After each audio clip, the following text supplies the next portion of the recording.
great folks here with us today. Some of you are checking out this initiative for the first time, Earth Gives Day, and we're excited to have you, and others know a little bit more about it. So first off, I want you to understand where my heart sits. It's that messaging matters. Our words matter. They can divide us, they can rally us, they can concern us, and they can make us even check out, and then they can inspire us to take action. The founding reason for Earth Gives to exist is to build a community of Earth givers, those who come together to drive change into nonprofits and drive change into their own lives.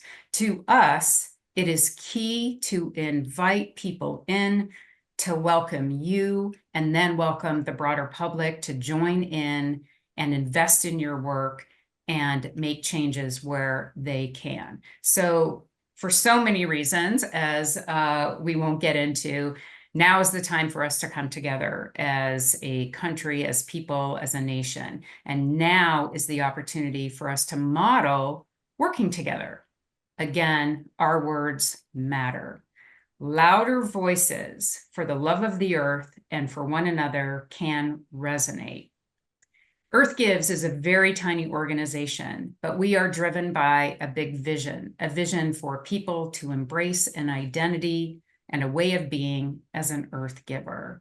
So greetings, everyone. I am Rhonda Bannard.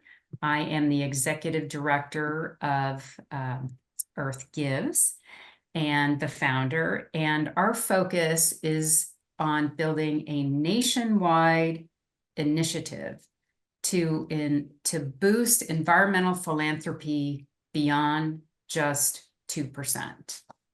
See Carol in there. Oh, we've got it. Okay.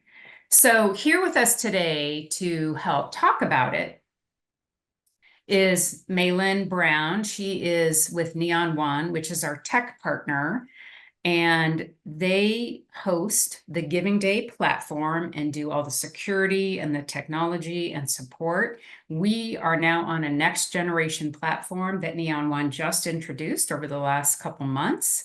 And so we're one of the first to be using it. They also have some upgrades coming for donor engagement and donor participation and the experience, which we'll be talking more about in early August, because it literally flips over in August in time for early giving for Earth Gives Day on September 6th. So she's here to answer any questions that you might have about registration or any other items.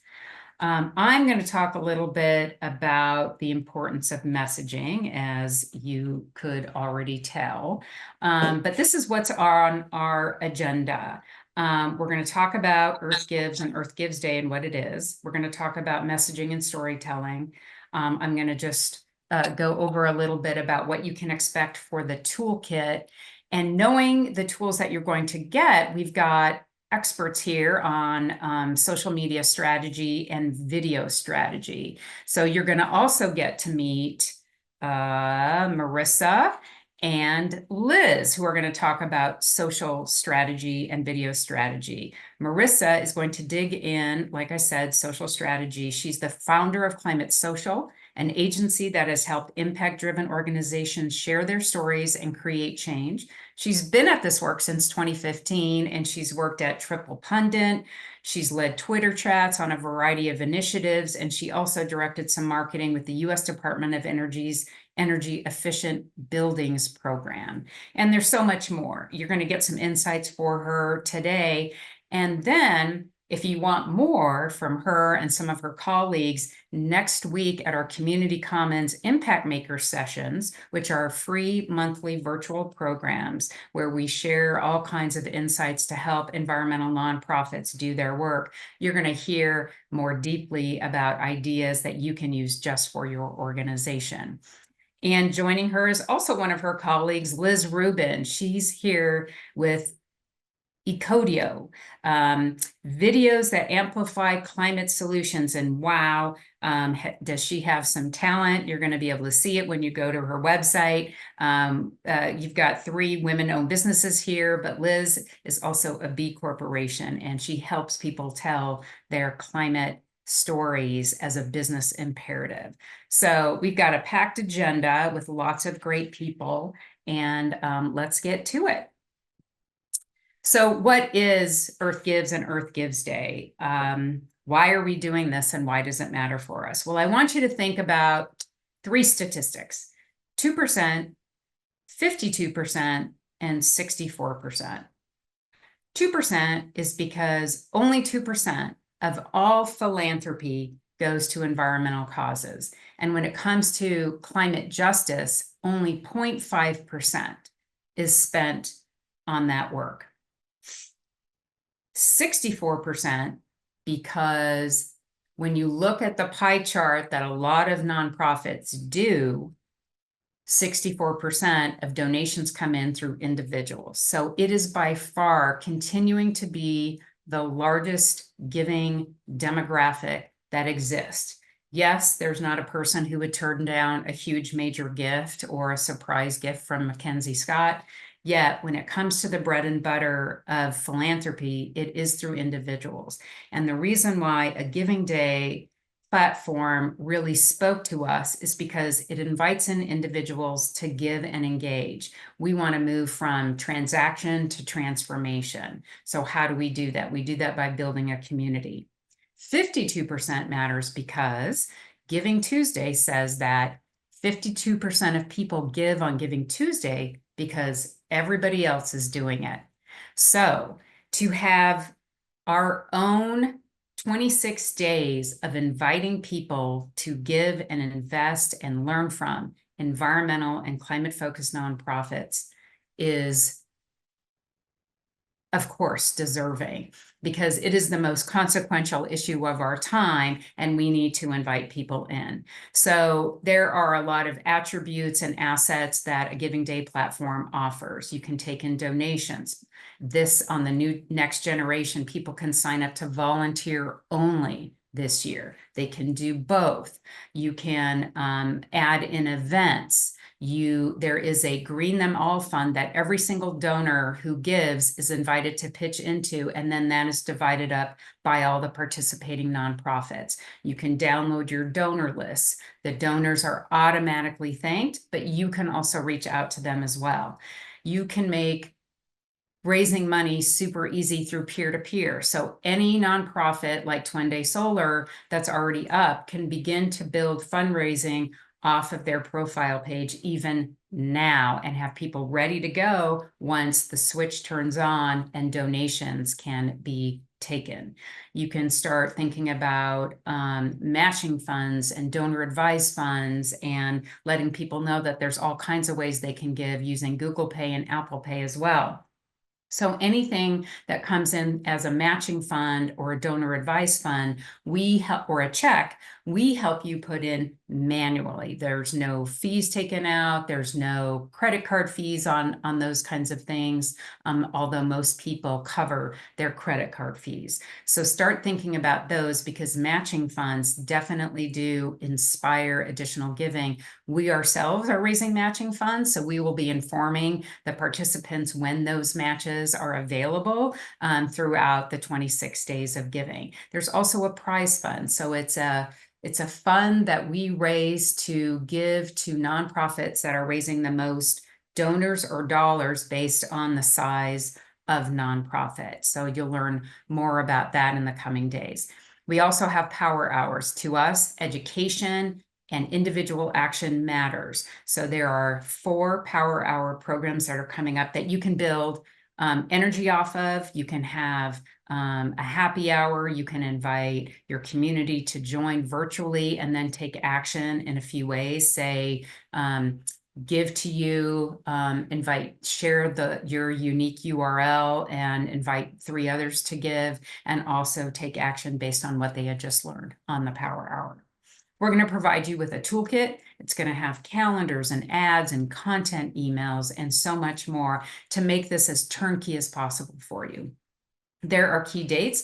Obviously, a registration deadline is coming up August 23rd, but that is going to be very quick, because then we've got Labor Day and then early giving starts on the 6th. So you want to be prepared as much as you possibly can. So now I'm going to get into a little bit on messaging and why language is powerful. So even a turn of a phrase can shift things. When people are afraid, anxious, or depressed, when you feel that way, do you feel like taking action or holding up? So in January's Community Commons session, Jack Hansen runs a small nonprofit out of Vermont called Run on Climate. He and I presented on the latest research from the Yale Climate Communication Group and Potential Energy. And here are some key phrases that we called out that are important for you to probably think about. And that is, later is too late. And these are all phrases that worked on a global research initiative that resonated, calling people to act. Later is too late. This is our generation's responsibility. This is about protecting the future. And this is about love for the next generation. So I want to sort of just take a look at some of my notes that I had written on some of the messaging. What is really important is this is about upgrading, not banning something. So this is about what you're for and what you're doing, not what you're pulling against. Being simple is important. Being human and relevant to people. Talk about abundance, not limitations. And get out of our climate bubbles for sure, because far too often environmental talk is about 1.5 C. Now, we don't even talk that way in America. And so language is, of course, a barrier to how we engage with people and make it relevant to their own lives. If you talk about limitations, it's a losing frame. Talk about what's possible, upgrading, setting standards, making solutions accessible, reducing pollution, and reducing dependency performs significantly better. So this goes to something I had learned long ago about what they call kitchen table logic. When you're literally, and in politics, they talk about kitchen table issues. This is about making a case for people, but meeting them up close to the things that they experience. That's super important. So in a recent podcast, for those of you, I would be shocked if you hadn't heard of the social scientist Brene Brown. She was talking about the idea of hope and a few other things, and I'm going to riff on those. But what she said when people asked her about hope is that hope isn't a feeling. It's actually a cognitive behavioral process. So when you think process, that means movement. So hope invites movement. So think about that. And then she continued to engage on some other key points that I'm just going to riff on here for a minute. People want to have goals, a pathway to get there, and the agency to engage in it. What's been happening lately, though, is that people feel that they've lost agency. We have this malaise setting over us. We're traumatized. The pandemic did that. A lot of divisiveness is doing that. So there's a little few additional ways to think about that. When we have goals, we feel most hopeful in pursuit of that thing. So from all of us on a broad scope, thinking about Earth Gives Day, is it means making the future better than the present. What do we want to create in our lives? And just this morning, I heard an interview with Katie Ledecky, the Olympic swimmer going for, I believe, her 7th Olympic gold. And what was amazing that she shared is that she started writing her goals down when she was 8 years old and first got in the pool. And ever since then, that has driven her to success. So when it comes to having agency, though, that's helping people believe that they have the ability to make the future vision a reality.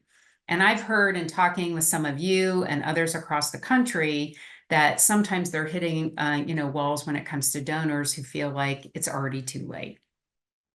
So the idea of us allowing for agency, to invite agency, that people in fact do have the ability to give, to make a difference, to volunteer, to learn more so that they can use their voice in a different way, their consumer dollars more thoughtfully, and of course their vote.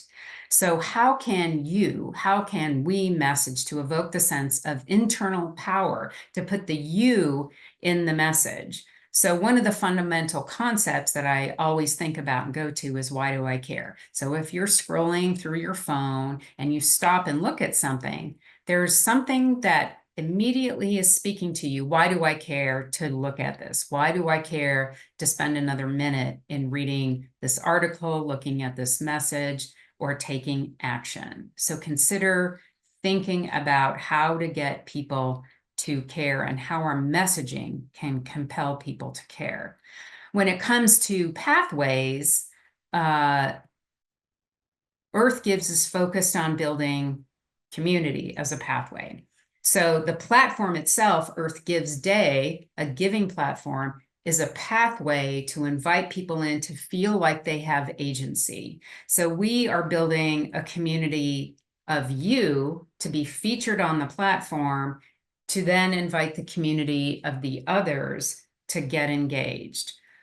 So helping people find where they fit best, because your organization is not for everyone. You have to think about what fits best. But all the movement matters. An investment in an organization like Twende or River Keepers organizations or other like clean water folks, it all matters, because clean water for everyone matters for all of us. No single action doesn't go unnoticed. In fact, you don't brush your teeth once or work out once. You do it all the time if you want to stay healthy and you want to keep your teeth. So we're building a community through community, not competition. And that comes into play in something I'm going to talk about. Can't get through a conversation about communication without talking about my favorite, Seth Godin, longtime follower. And if you don't know of him, he's got great insights on messaging. So when you talk about people like us do things like this, it's really critical for us to think about, what does our community value and how can we appeal to them? And so when you center them in your messaging, it allows them to feel like, oh, you're actually talking to me. People are pretty consistent. Change is hard, but so for our focus to work to like actually shift is we might be working against an internal narrative, as Seth calls it. So those people who say it's already too late, we're giving up, or simply unknowing that there is an opportunity to take action.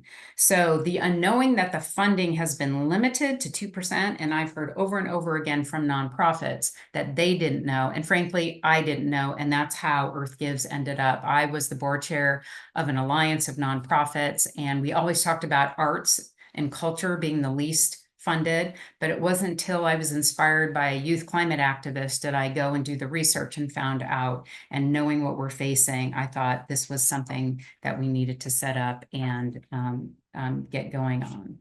So remember to go to the feelings. Remember that this is about inviting people in to make them feel welcome into doing something. The Yale climate communication folks did the research and showed that there are tons of people that are alarmed, concerned, and cautious. And of those people in the alarmed group, 34% of them are active. That's it. 46% are willing to get active and 20% are inactive. So there's a ton of low-hanging fruit for us to grab onto and invite people in as a community.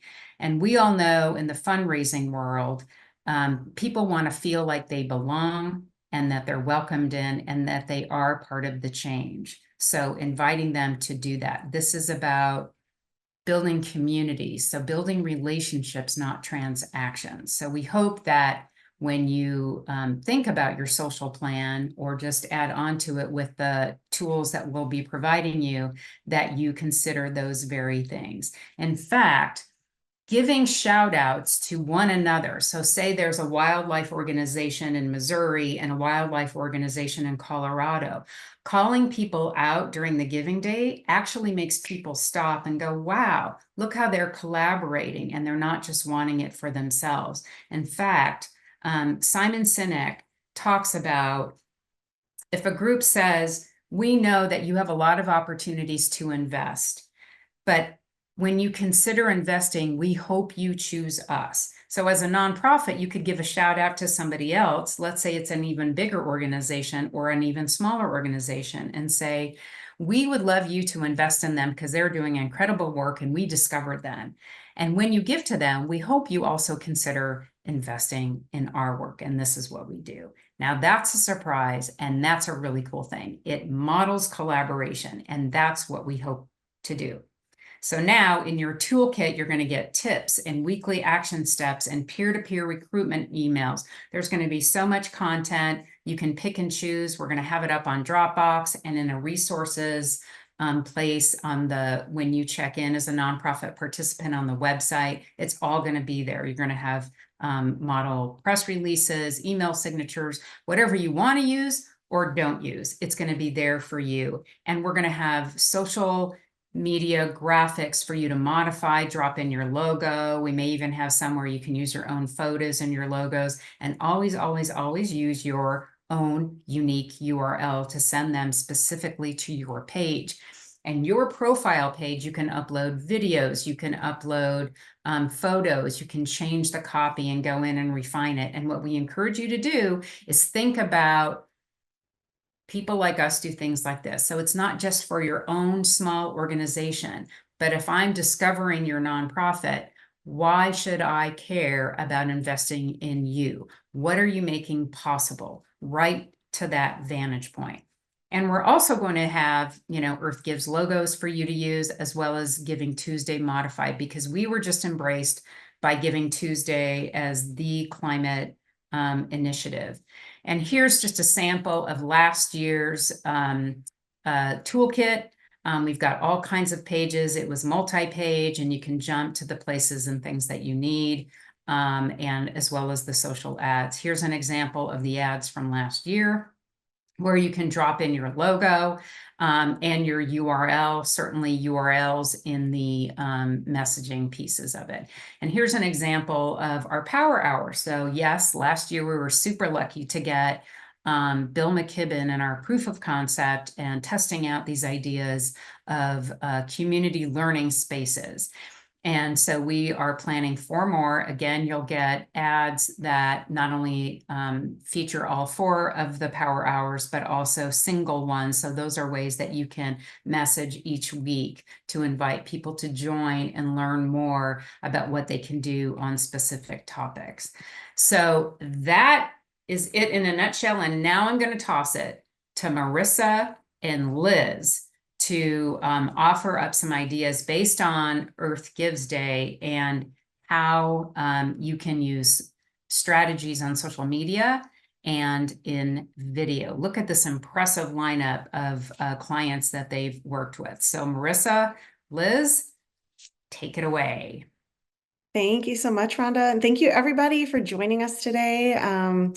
It's great to see some faces on this call, and it's a real pleasure to be here. Liz and I have separately been in business. I am the founder and owner of Climate Social, and my colleague Liz here is founder, CEO of ecodeo. Her and I naturally do a lot of partnerships together, given the focus of our individual companies, mine on social and hers on video.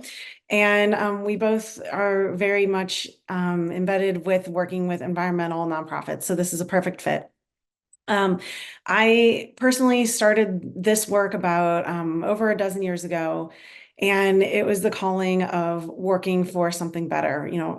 What is work if you're not making the world a better place? And my background was in communications, and around 2012, I started to realize that there's a real awesome opportunity to use digital media, social media, to connect with people and organizations in a way that was entirely different than we've ever had before. It used to be, how could you get a hold of somebody that's in government or somebody that runs a company besides writing an email or a paper paper, but now you can actually just reach out and contact people. And so I found myself working in this space, helping organizations to get out their messaging to the public and helping individual thought leaders, such as you all on this call, who are the founders and the people who run the nonprofits behind the scenes. You too have a role to use your voice and your connections to get the word out through your own networks.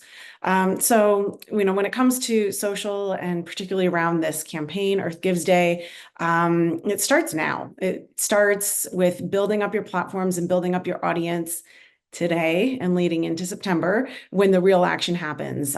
So whether that is you all here on this call or somebody within your organization who's running your social media platforms on a given day, make sure that they're looking good, looking sharp, putting your messaging out there the way that it reflects on your website for consistency. And thank you, Rhonda, for adding the video. That was a really great video. Be sure to circle back.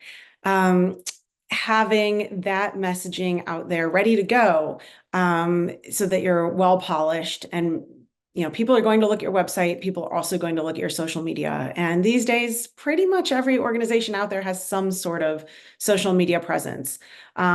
This could vary depending on your audience and or your donors who you are targeting for this campaign, but also the general public, because like Rhonda said, individuals make up 64% of donors. So it could be that your main audience is coming through Instagram or TikTok or Facebook or LinkedIn. You do not need to have all of them up and running, but have a couple where you are focusing your efforts, and then speak in the right language, tone, style, length, use the right hashtags that go along with that particular platform. For this campaign, it would be hashtag Earth Gives and or Earth Gives Day. But then there are plenty of other hashtags out there. Rhonda showed a screenshot of that a minute ago. Climate change, climate risk, climate action. There's plentiful of them out there, but make sure that you're speaking to, the tone that's similar to what your audience is used to hearing from you. And then, as I mentioned, using your voice. LinkedIn and the power of LinkedIn to connect with individuals is amazing these days. In fact, I yesterday reshared the promo piece from the Earth Gives LinkedIn account to my own audience, and we got dozens of reactions and comments that really helped to build visibility for Rhonda and Earth Gives because I shared. So think about that power when you're putting out this messaging through your organization's platforms.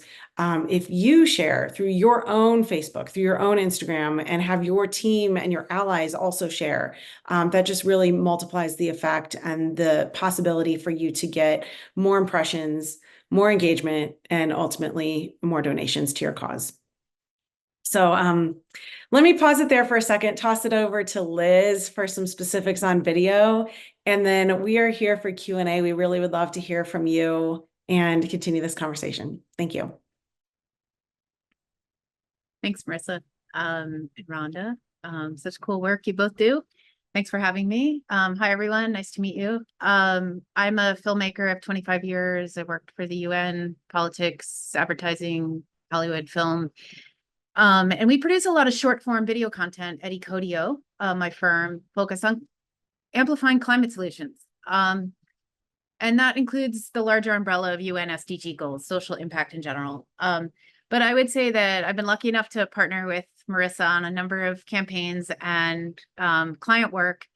And, Marissa's, really an expert in having that content travel, whether it's video or not, and the power of sharing. It's kind of amazing how one little share can travel like wildfire through the digital feeds. I guess we're not supposed to say travel like wildfire anymore, but because that's not a good thing. But I would say that one of the things I wanted to just circle back to was something Rhonda said about language, and language being, no matter what the content is, the most important thing is how you're framing something. And, in my work, we're all about getting to the heart of the emotion.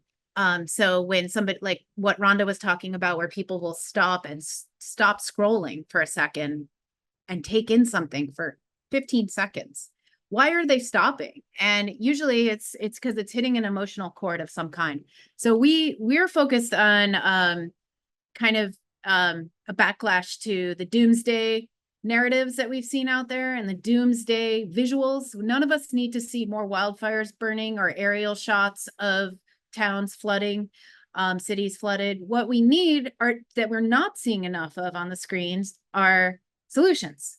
And there are a myriad of solutions, infinite, in my view, as the stars. You know, the solar industry, if you look at that alone, is, I know there's a couple of solar folks on this call. The solar industry is a new industry. It's a new technology. It's new for us to capture the sun in the ways that we are. And it's infinite, the amount of solutions that are out there.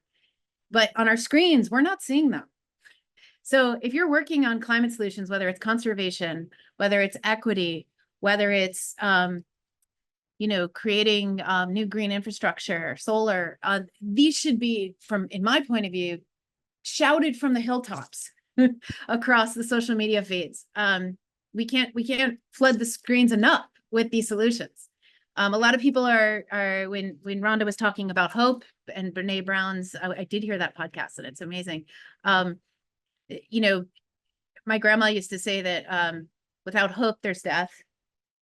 And so if we finish each day by offering our constituencies, our audiences, hope, then you're winning.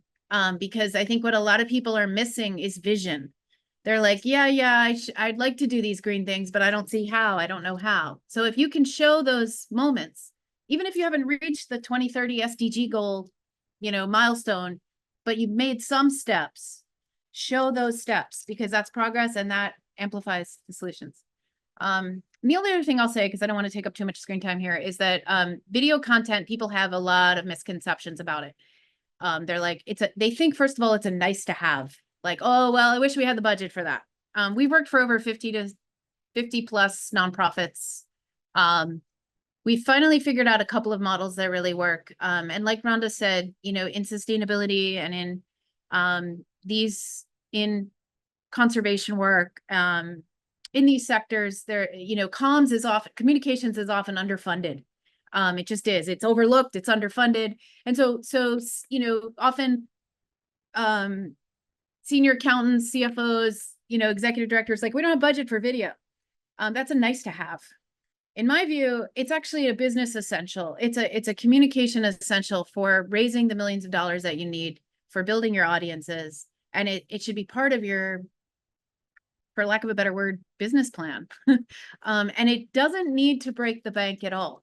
That's a big misconception. It really doesn't.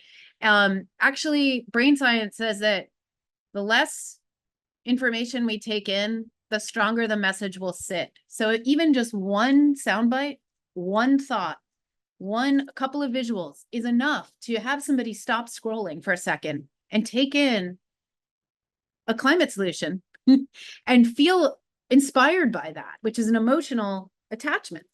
So sometimes less is more, and doing micro content can actually really not break the bank, reach audiences, grow your fundraising, and get your solution out there. So I don't know if that's helpful, but I'm around after. Super helpful. And I Yeah. have a question for you already, and then I just want to open it up for everyone. So Liz, can you talk to how nonprofits who might just need to do their own off their phones, individual, like, you know, I see the world in story because I started in journalism, that board members can tell a quick story on a video, right? I mean, volunteers, there's so many little things that people can just talk about what they're doing and sharing it. Can you sort of talk to that? So sort of an off the cuff sort of video engagement effort. Sure. I think the best way to do that, you tell me if this is helpful, is to give a few different examples of models that have worked for nonprofits. Is that a good way to go? Yeah. Yeah. Okay. So I'll just talk about examples, I guess. So for example, we're working with an organization that protects waterways in their city. And the city is surrounded by water. And, you know, for 4 years, we talked to them about video content and they just didn't, they were like, oh, we just can't afford it. It's not in the budget. So then we figured out a model where we can work quarterly or monthly with them, but we are filming everything at once. So one of the great things to do is you kind of aggregate, it's a efficient use of resources. Get a couple of board members, a couple of folks in the community that are experts, like a water scientist, or a ag runoff scientist, or a policymaker, maybe a youth advocate. So sort of like figuring out who to interview that paints the whole picture is the best approach, because then you have a really nice, even approach to the storytelling versus just like the executive director talking about it. It's good to bring in a few experts. I believe it's always good to have it age across generations, across demographics, across expertise, and that those make the strongest bodies of content. And then I think, it depends on what you need. So sometimes it's worth making a sort of overview piece of the work. But then from that batch of content, you can create tons of micro little snack videos.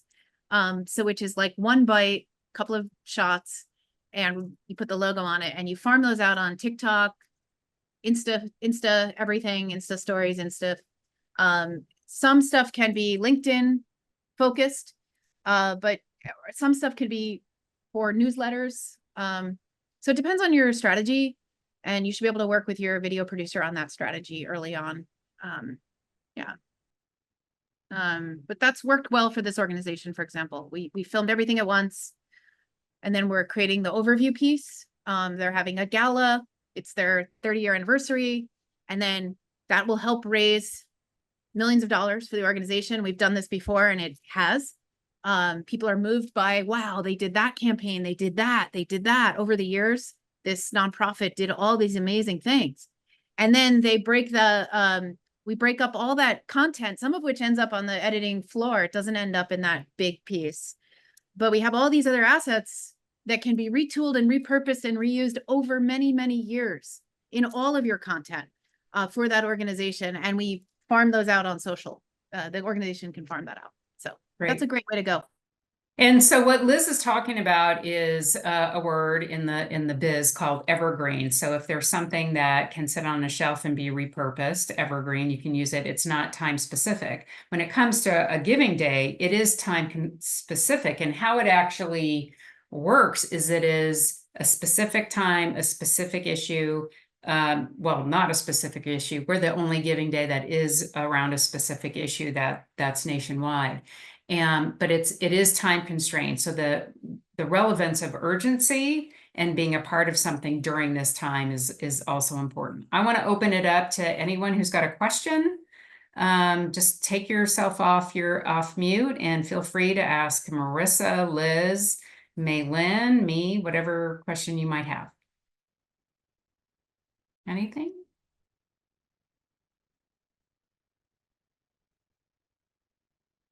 No? Anything you'd like to hear more about? Or have your own ideas for? Leslie? Yeah, no, thank you. I'm sorry I was late and missed the first few minutes of this, or 20 minutes anyway. So I don't know what the preamble was, but I really appreciate this approach. I'm in the San Francisco Bay Area. I've been in the for-profit, the government sector, and nonprofit, and I'm the executive director of a climate solutions-based regional nonprofit. So this is really timely. I love it that this is separate from the Earth Day stuff that happens in April and the Giving Tuesday stuff that just is overwhelming. Everyone gets that in their inbox. So I'm intrigued and interested. We are all about collaboration and really amplifying the great work that's being done in the San Francisco Bay Area. So apologies for missing the beginning of this, but I have, what did I miss?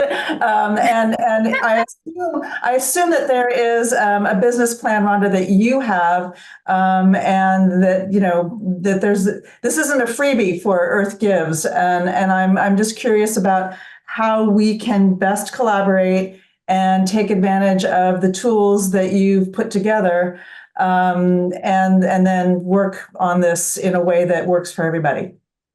Great question, and you're prompting me to think about a couple things that I left out. First of all, registering for Earth Gives Day is critically important. We do have some multi-million-dollar organizations that we reached out to with the request to help promote the Giving Day on behalf of all of you, and they said, we want to join in solidarity. So there are people joining for a variety of reasons. They need to raise money. They're very specific to volunteers, and they need more volunteer signups. Or they want to be there in solidarity. So we have, a toolkit. We know that we're serving many masters, right? There's a ton of all volunteer-led organizations that are, just trying to grind it out. There's solo executive directors wearing all the hats.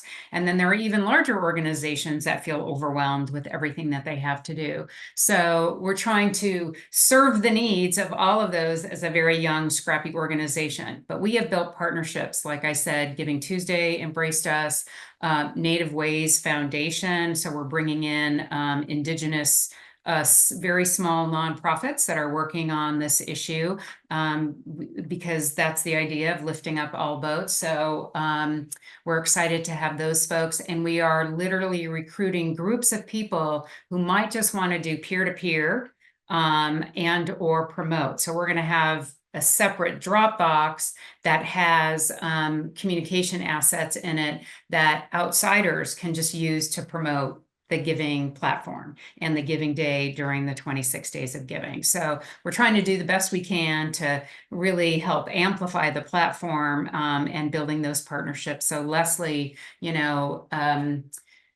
can talk afterwards. You can stay online and we can chat a little bit. Happy to do that. And we're happy to listen to any and all people who might want to engage. We're building a partnership with the Green Sports Alliance. And I just had the opportunity to go to their summit on what venues, leagues, and sports teams are doing. And so if we can align more with them, and we're talking to different people who want more athletes to use their voices to act on climate. So again, behind the scenes, we're doing, whatever we can in support of all of you. And so we're open to any and all kinds of partnerships. There are nonprofits, in case you have collaborative partners, that have a really unique opportunity to help even give liftoff. So I'm going to use like a typical one that you all might know. Keep America Beautiful, right? They have affiliates and chapters. Some are standalone C3s and some are not. That could, the mothership of that, like Third Act, like last year, Third Act comes in. They're the mothership, and then their affiliates like Third Act Arizona, Third Act Faith, Third Act, all these other Third Acts can join as just peer-to-peer fundraisers. So they're literally raising money for the mothership, or they can join separately and raise money for themselves. Or if they've got an agreement where the money gets shared, they can do that too. But those local organizations can bring in volunteers, and they have their own database and donor base of who gave, who signed up to volunteer, and the ability to reach out to them and follow up with them. So thanks for prompting that. Any other questions for Marissa, May Lynn from Neon One, or Liz from ecodeo? Yeah, I have a question. So Eastern Sierra Interpretive Association, we're a regional nonprofit that works very closely with federal agencies. We're not an environmental protection or advocacy organization, but we educate people and inspire them so that they can go and explore the Sierra Nevada region on both sides of the California-Nevada border. So really, we're more education focused, but it's with the intent of getting people to become better stewards of the Sierra Nevada and other public lands.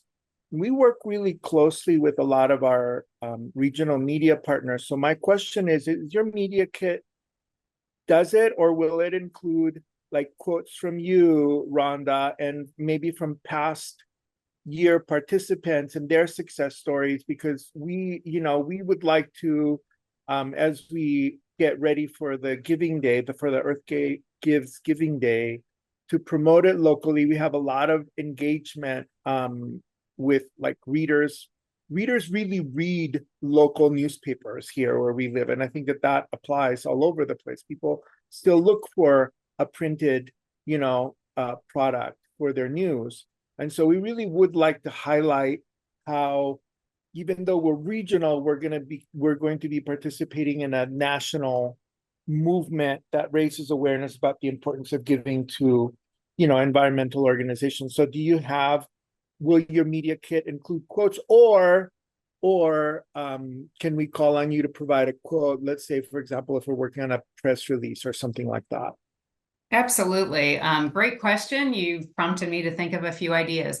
So we do have, there was a PR pro bono group that helped us last year, and they produced a video. So we do have a long video that has some nonprofits that participated last year in our proof of concept with really great sound bites. And I think I've got a few in there that are fairly evergreen that you can use, and I'm happy to provide others. I try to do just my own personal riffs and share that throughout the time. So that's a really great idea, and we can certainly add that to that. And you remind me that Run on Climate participated last year, and they had 50 brand new donors that they knew but had never given to them. And because they were part of something bigger, going to the Giving Tuesday statistic, they gave. And so they were actually able to hire somebody, an additional person on their team to help with their work. So there are stories like that. So Luis, you just kind of reinforce the importance of doing that. So I'm going to make a note of that, and we will definitely work on it. Marissa, do you have any other thoughts now that you've heard some questions and even what Liz shared? Because it's the sharing of the video, right? Right, exactly. And to Lewis's point, I'm all in the digital space, but certainly there are people who might come across your news if you put it out there. With Rhonda has those press releases that will be part of the toolkit for your local radio, TV, newspaper, even your small neighborhood type of newsletters might want to pick up on it and put it out to their audience. So, it's of course not just limited to social media. And one of the things that I love about the toolkit is your opportunity to make it your own. Rhonda will share, as she said, both graphics that are totally ready to go. You just take it, put it into your social post, add some text and send. You can also put in your own photos into that template. So kind of like the photo frame, and you put in your own logo and your own things into it. And then also you will either use or create your own text to go with the graphics. So how do you use that text to be the most compelling way that people want to stop while they're scrolling through Facebook or TikTok and look at your video? And so it's a combination of the graphics and or video, and then in what you're saying there and how you're using those words to really pull on their heartstrings. It's all about storytelling. And what I like to say is, when it comes to social media, it's not B2B or B2C, which oftentimes we refer to. It's really H to H. It's human to human. So at the end of the day, there is a person that's manning your nonprofit's site and your social accounts, and then there's a person who will be receiving them. And so how do you connect best with your audience? I love that, and that's the thing. I think put your staff on video, show what they're doing. I mean, we're not just funding nonprofit like it's this thing that we don't understand. We're funding people who are doing the work for us. I live in a desert. And so when I have met these people like the river keepers, I'm like, these people are caretaking our rivers. We need to invest in them because rivers everywhere impact us all. And we need to be a part of that. So great point, Marissa. Yeah. Any other questions, thoughts? Liz, do you have something else that you wanted to pop in and share? No, I'm so sorry. I have to jump. I have a 2:00, but okay. It's really nice to meet you all. And my information's in the chat, and I hope to connect with a lot of you. Thank you for inviting me. Thanks for sharing all that you did with us. I'm going to put that back in there so people know. So we're taking questions, but also here's their contact information for Liz and Marissa. If you want to get to them, those are their websites for you want to check out some of their work. It's pretty amazing, and you might get some tips from there. John, go ahead, ask your question. Yes, I got a question. Is there a cost to register for the Great event? question. Now getting into the nuts and bolts. So yes, to offset some of our fees that we pay, we charge a very small fee. If your budget is less than 400,000, it's $50. For up to $1 million, it's 90. And for $1 million and over, it's $150.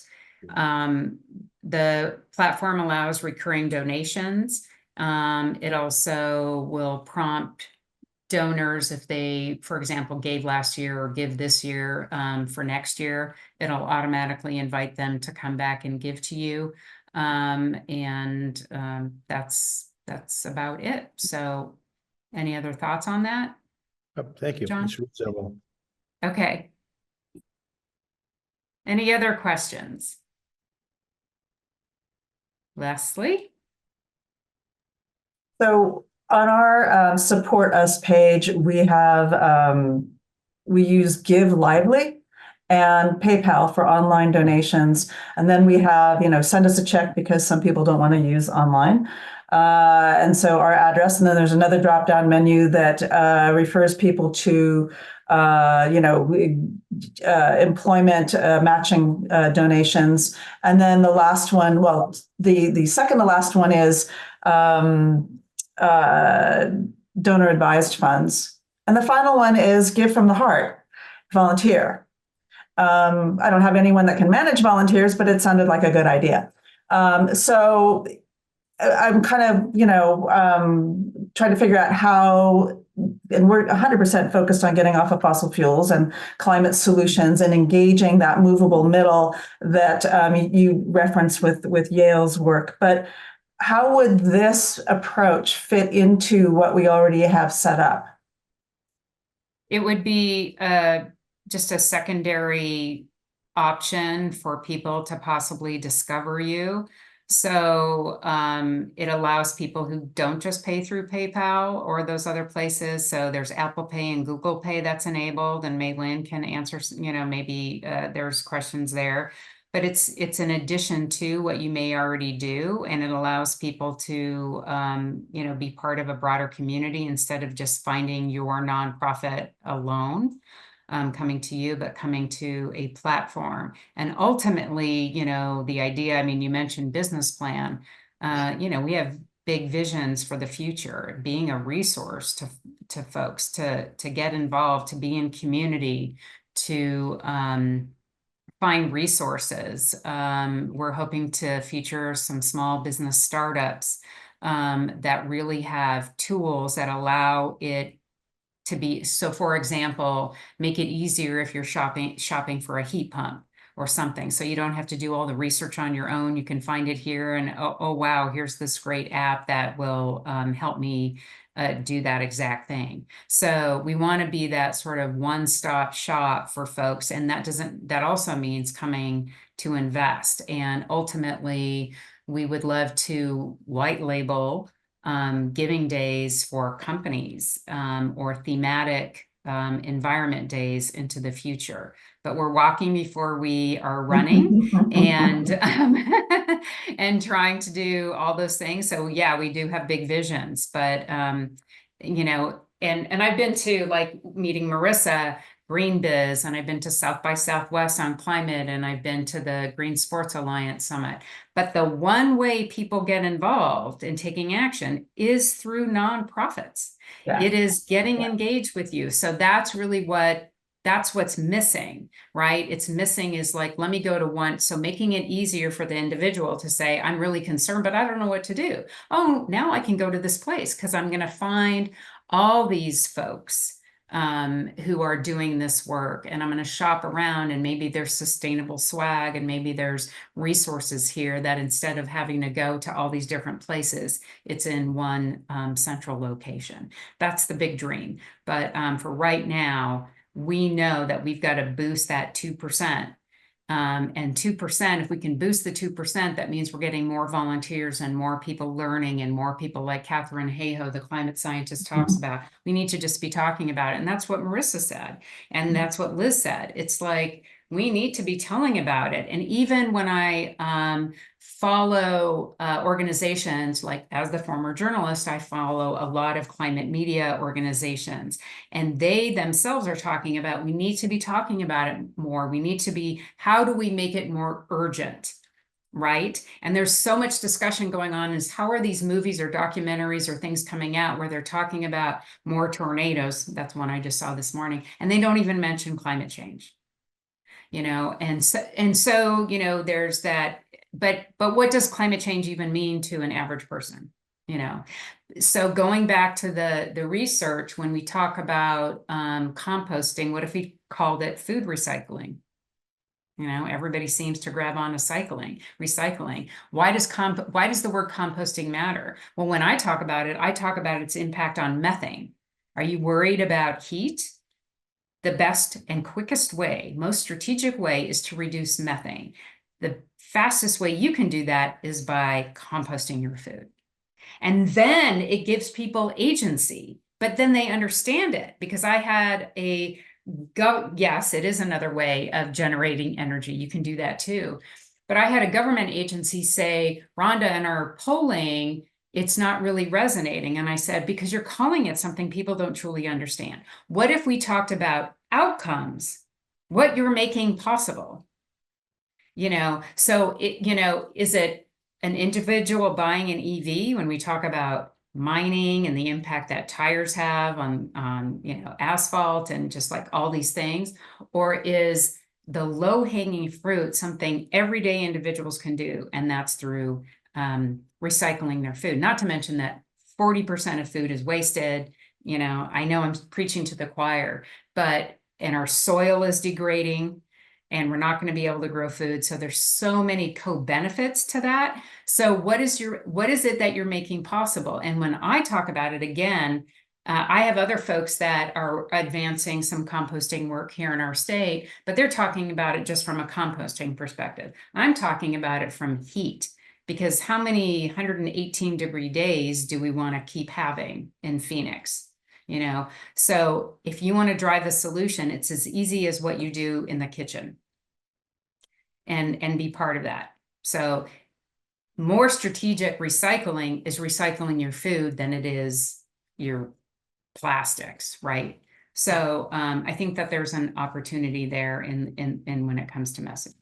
I totally lost my train of thought of how I started down that road, but I think what it reinforces is all of you writing your profiles in such a way that says, this is what we're making possible. And then sharing social media saying, this is what, when you invest in us, this is what you're helping make possible. And so if we can continue to amplify that kind of messaging, I think it would be great.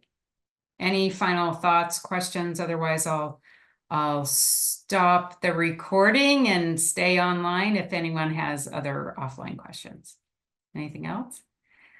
Well, a huge thank you to Marissa and Liz and everybody else. We're so appreciative, and Maylin and the amazing team at Neon One that helps us every day. We really appreciate it.